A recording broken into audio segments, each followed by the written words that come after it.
வயிற்றில் இருக்கும் போதே நடிகர் பகத் பாசிலை திருமணம் செய்து கொண்டு செட்டில் ஆகிவிட்டார். தனுஷுக்கு ஜோடி என்று நையாண்டி படத்தில் நடித்தார். ஆனால் ஹீரோயினுக்கு உண்டான எந்த வேலையும் அவருக்கு கொடுக்கவில்லை. மாறாக ஒரு காமெடி கதாபாத்திரம் போல் இவரை ஆக்கிவிட்டனர்.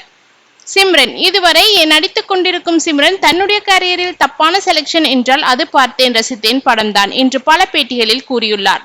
முதலாக வில்லி கதாபாத்திரம் நடித்ததால் தன்னுடைய அடுத்தடுத்த படங்களுக்கு ஆபத்தாய் முடிந்தது என்றும் கூறியுள்ளார்.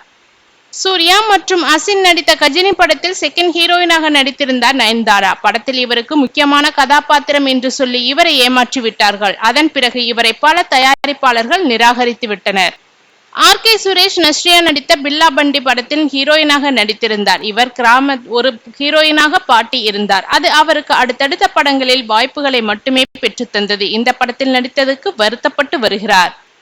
ஹீரோயின்களுக்கு மிஞ்சிய நடிப்பை கொடுத்தவர் சிம்ரன். ஹீரோயின்களுக்கு முக்கியத்துவம் கொடுக்கும் வகையில் பெண்கள் சம்பந்தமான கதைகள் எடுக்கப்பட்டு வருகிறார்கள். அதனால் தற்போது ஹீரோயின்களின் மவுசு கூடிக்கொண்டே வருகிறது. ஆனால் இதற்கெல்லாம் அப்பாற்பட்டு 90s காலத்தில் உள்ள ஹீரோயின்கள் வெறும் ஹீரோக்களுடன் ஜோடி போட்டு டூயட் பாடி மட்டும் வந்தார்கள்.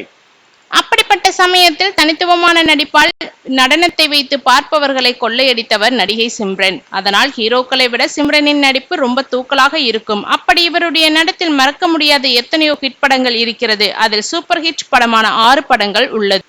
அவை நேருக்கு நேர் சூர்யாவுடன் இணைந்து நடித்திருந்தார். வாலி எஸ்.ஜே. சூர்யா இயக்கத்தில் அஜித் சிம்ரன் ஜோதிகா நடிப்பில் இப்படம் வெளிவந்தது. துள்ளாத மனமும் துள்ளும் எழில் இயக்கத்தில் 1999ஆம் ஆண்டு இப்படம் வெளிவந்தது. விஜயுடன் நடித்திருந்தார். பிரியமானவளே இயக்கத்தில் செல்வபாரதி என்ற படத்தில் நடித்திருந்தார்.